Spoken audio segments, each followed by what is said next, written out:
Look how big the creek's running, Jack. Look how high it is. It just turned like this in about 10 minutes.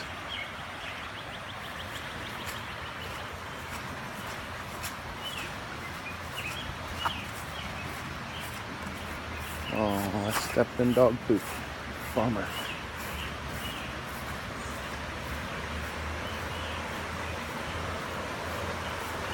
Look at how high it is, Jack. Look at how tall it's running, buddy. I don't know if you can tell, but that's not very far down there. And the creek is up high and the trees are in the water over there. Let's see.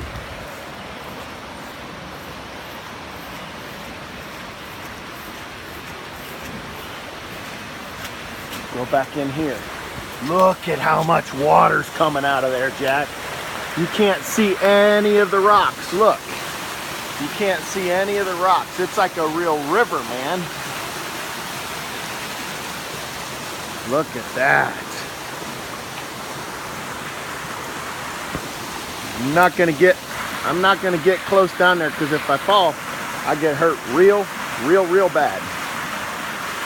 That kind of stuff will kill you.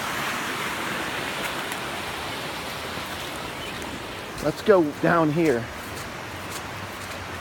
Seeing how we're doing it. And I'll show you at this last opening and see if we can get all the way down. See, you know where we are. There's the cabana and there's Carl's house. And we're going in this back corner by Carl's, between me and Carl's house. Right here. Ooh, it's grown over too. And we're not gonna get much farther. It's really high though. Trust me. Love you, little buddy.